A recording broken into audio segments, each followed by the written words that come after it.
All right, guys, welcome back. We are reading this book called Business Plans That Work by Jeffrey A. Timmons, Andrew Zacharakis, Stephen Spinelli. We are on Chapter 7, Operations and Development Execution. So, operational plan. The operation section of the plan has been shortened as the more companies have outsourced the non-vital aspects of the production. We are going to have three sections in the operations plan: operation strategy, scope of operations, and ongoing operations. The key is to articulate the operational competitive advantages and address how operations will provide value to your customers. This section will detail the production cycle, allowing the entrepreneur to gauge the impact on working capital.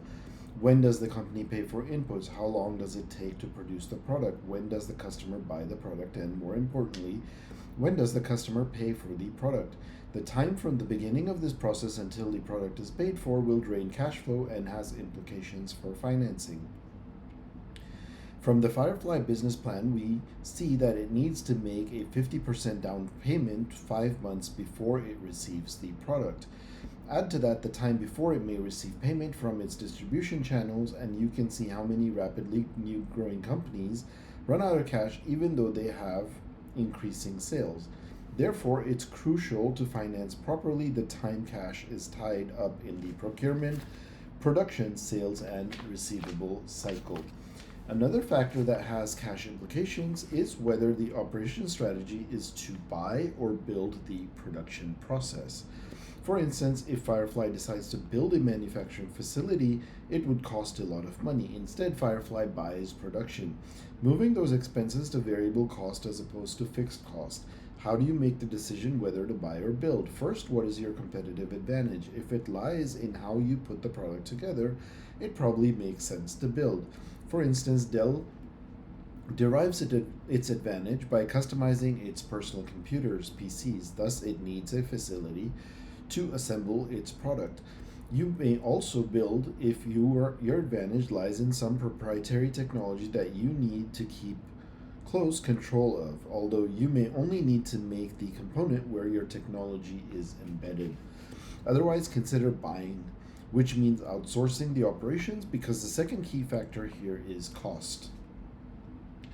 Building often means huge fixed expenditure up front, which means raising more capital, diluting your equity, and lengthening the time to break even. Basically, it means increased risk. Operation strategy. The first subsection provides a strategy overview. How does your business win or compare with the dimensions of cost, quality, timeliness, and flexibility? The emphasis should be on the aspects that provide your venture with a comparative advantage. Firefly is producing its products in China, which equates to lower cost of production. That is the comparative advantage vis-a-vis a few of its competitors, but it is likely that many competitors also outsource to lower cost locations. Thus, this section can be short and concise because operations is not contributing to the company's competitive advantage. It is also appropriate to discuss the geographic location of the production facilities and how this enhances the firm's competitive advantage. Discuss available labor, local regulations, transportation, infrastructure, proximity to suppliers, and so forth. The section also should provide a description of the facilities, how the facilities will be acquired, bought, or leased, and how future growth will be handled. Renting adjoining buildings, for example. Scope of operations. What is the production process for your product or service? A diagram powerfully illustrates how your company adds value to the various inputs. Construction of this diagram also facilitates making the decision which production aspects to keep in-house and which ones to outsource, build versus buy.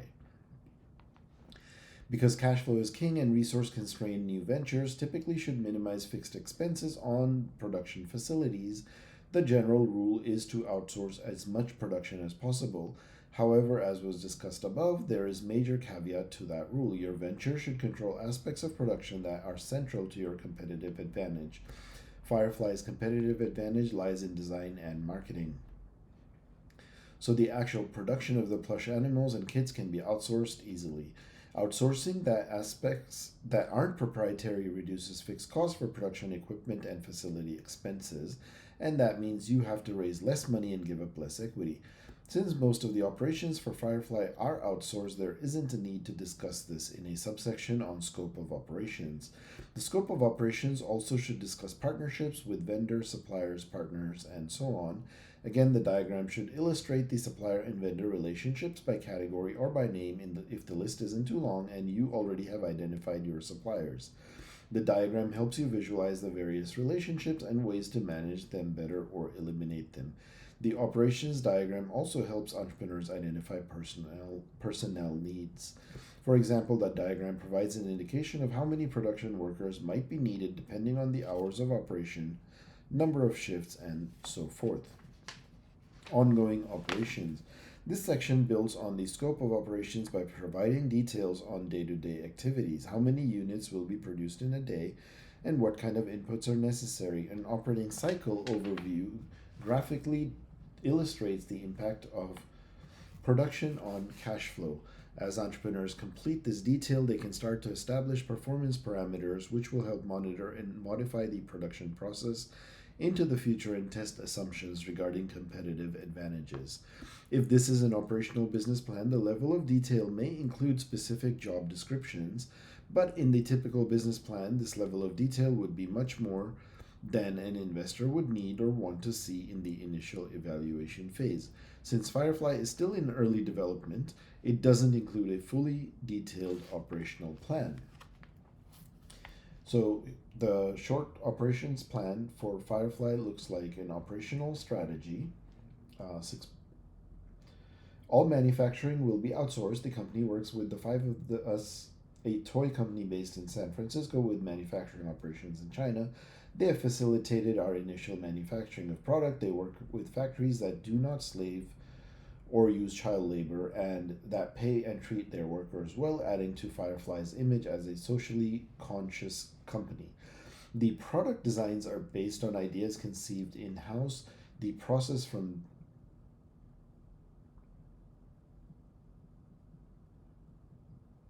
design to retail is 9 months for new comfort creatures. Exhibit 6.1 demonstrates the typical operation cycle. So there's a diagram here of the operation cycle where product design starts at time 0. 5 of us starts to work in manufacturing the and develop the prototype.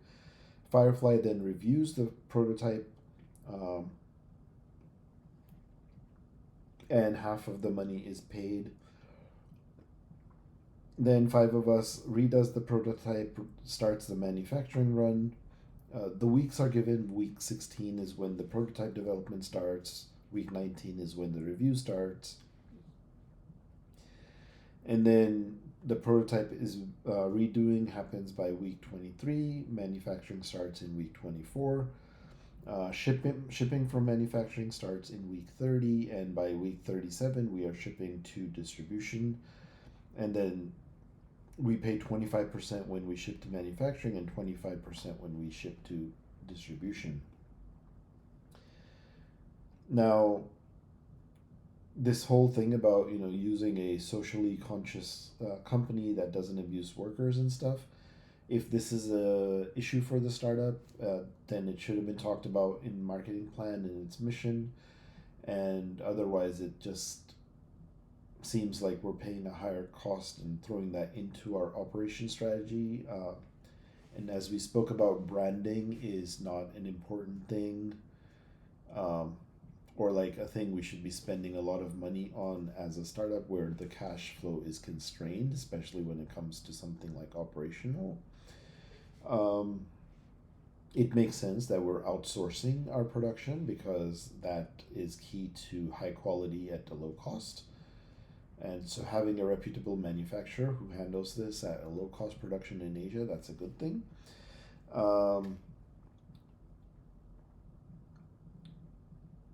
And then the operation cycle clearly shows the timeline of things with who is responsible for which parts of this process.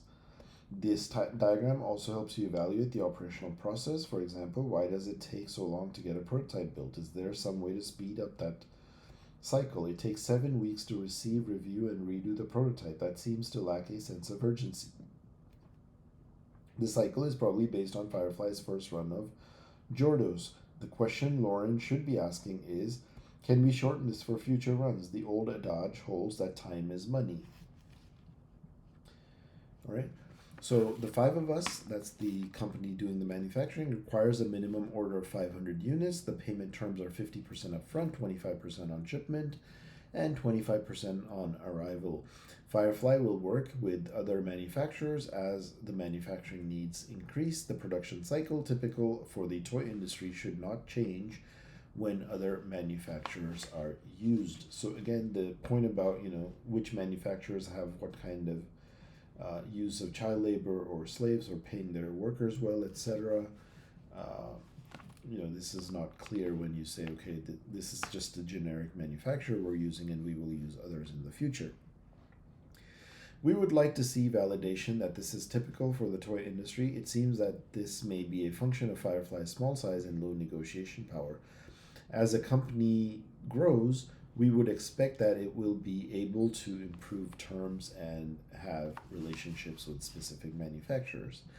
Now, development plan. The development plan highlights the process of preparing the company for generating sales and provides a detailed timeline. Exhibit 7.2 highlights the main section of the development plan, which is basically the development strategy and the development timeline.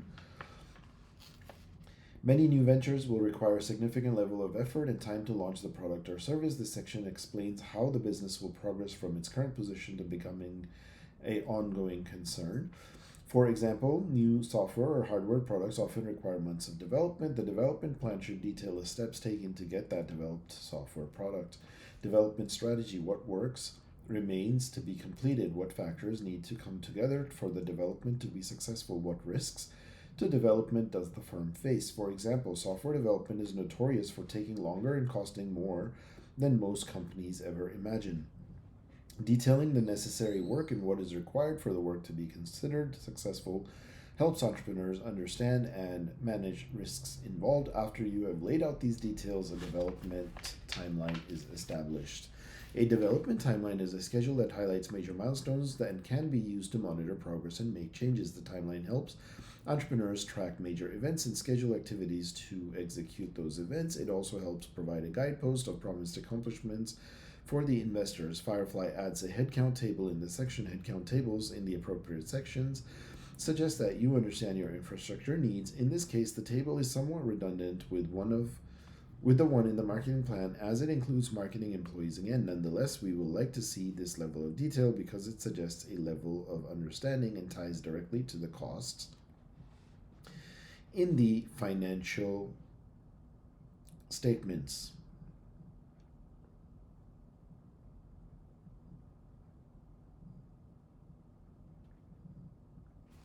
All right, so the Firefly development plan. Firefly has developed its first product line, the Jordo Comfort Creature, and associated book deal with death in the family and serious illness. The Comfort Kits provide activities that support the Jordo plush animal. Firefly's website is functioning but needs upgrading. In the coming year, Firefly will create a solid Salesforce training program and launch its second product line. Firefly also will work to build strong relationships in philanthropic organizations and individuals who are influencers in those organizations. Development strategy. This section will briefly lay out the initiatives, which then are illustrated in the timeline. Note how Firefly starts by pointing out the initial production run. This statement communicates that the company is active and meeting milestones. It has successfully designed and produced its initial products. So Firefly has manufactured an initial product run of 500 Comfort Creatures called Jordo and Comfort Kits. This limited run confirms that the five of us is a reliable partner. Once the company's closes the next round of financing, a larger production run of 25,000 Jordos and 5,000 Comfort Kits will commence. The company is working to develop additional products within these lines. These include a new comfort creature called Mushi and the next comfort kit for children coping with divorce. The website for the company has been completed and the sales have begun. The next phase will be to upgrade the website and enable online transactions. The company's strategy is to focus on 4 primary initiatives. Now, having the website sales is very significant, but including the volume would have added further impact. The use of bullet points creates a visual that draws the reader's attention. So the bullet points. Sales to large institutions such as hospitals and hospices, inventory management and fulfillment, building an internal management and sales infrastructure, increasing efforts to develop a specialty store distribution channel. The timeline and staffing schedule are shown in the exhibit below, Development Timeline, Exhibit 7.1. The timeline visually represents when major tasks will be initialized and completed. So there's a list of activities and then when that activity starts and ends in terms of months of the year. So what are these activities? In August of 02, it's going to receive the first 500 creatures. From October of 02 to April of 03, it's going to be developing institutional sales channel. It's going to try and close round B of financing for $320,000 from January to March in 03. It's going to develop the second comfort creature, Mushi, from January to June of 03. It's going to try and produce 25,000 production run Jordo creatures from February 03 to April 03. It's going to try to make 5,000 production run kits from Feb to April of 03. March and April of 03, it's going to try to increase its website functionality. March of 03, it's going to try to hire the sales director. It's going to try and develop the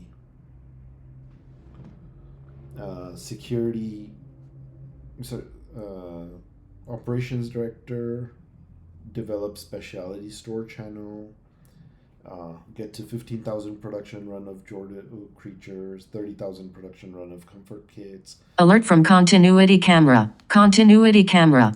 Sorry about that. And then it's going to try and get 15,000 production run of Mushi creatures. And so there's, time for each of these. The last piece is from July 03 to September 03, which is mentioned in this timeline. But you get the idea. Headcount table illustrates how the company will build out its infrastructure. Many new companies underestimate personnel cost. A headcount table helps improve this accuracy. However, one of the inevitable questions raised in a startup firm is the pay for the founding management or team. Will you pay market salaries or will the team be given equity incentives? In Exhibit 7.2, it appears that the CEO, Lauren McLaughlin, will be working for below market wages for the first few years with a pretty dramatic ramp up by year 5. This seems logical and obviously is doable because Lauren is the CEO and won't make money that isn't there. The product design executive salary doesn't seem realistic. He or she enters the firm in year 3 in what appears to be below market wages. Why else would you increase pay 40% for the next year and 20% the following year? And same with marketing director. So the staffing plan is basically the CEO starts with $45,000 salary in the first year, $80,000 next, $100,000 in the next, $120,000 in the next, and by year 5 jump up to their market rate of $250,000 perhaps. The COO is starting in year 5 and basically getting $250,000 then. The accounting, there's nothing in year 1. In year 2, 40,000. Year 3, 45, 65. Office admin starts in year 5, has 65. Product design starts year 3, has 70,000. Year 4, 100,000. Year 5, 120,000. Operations director starts in year 1, 45. Year 2, 55. Year 3, 65, 75, 90. Marketing director, 95, 150, 200. Sales director starts right away, 30,000, 75,000, 95,000, 150, 200. Sales staff is starting, there's 2 people getting 130,000 together. Then there's 8 people in year 3 getting 600,000 together. Year 4, there's 16 people with 1.36 million. Year 5, there's 30 people with 2.85 million. There's costs for consultants, 60,000, 100,000, 175,000, 240,000, 340,000. And the total head count is then added up as 3, 6, 14, 22, and 38 with costs of 180,000, 48,000, 1.245 million, 2.24 million, and 4.39 million. So in the first year, we basically have three people who are CEO, operations director, and sales director. In the second year, we have the CEO, an accountant, an operations director, sales director. In the third year, we have the CEO, the accountant, a product designer, the operations designer, director, marketing director, sales director, some sales staff, and consultants, and so we can see in how from the staffing plan in which years we're getting which people and how much they're costing and so on. So chapter summary, although the operation and development plans tend to be shorter in the standard business plan format, these sections observe attention and will be considerably longer if you're writing an operational business plan for internal use. The activities covered in these sections have direct cost implications. The more homework you do, the better you will be able to plan your cash flows. And this has direct implications for the amount of capital you will need to raise and how much you will make the strategic decision once you launch. Even if you are outsourcing most of the production of your product, you need to spend time understanding the operational process so that you can evaluate and choose the most appropriate partner.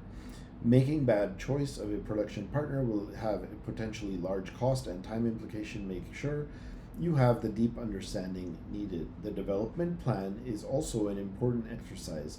Planning all the details needed to launch a business is imperative to success. In Chapter 2, we provide you with the business plan guide, which is basically a template to lay out all the actions you need to take.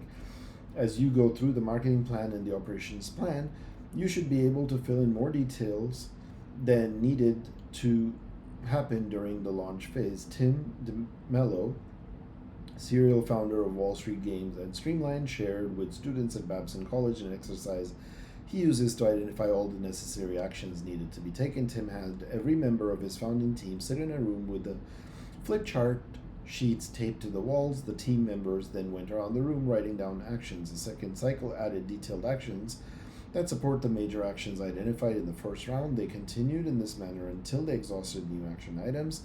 Then the actions were organized along a timeline and responsibilities were given to the appropriate team members. Although we don't recommend showing that level of detail in your development timeline, the deep learning you gain by going through the process will be invaluable and help you make sound decisions going forward. That is the end of Chapter 7, the operations plan. Thank you for listening. I'm Aditya Mittal. I will see you in the next chapter 8, which is about the team, the key to success.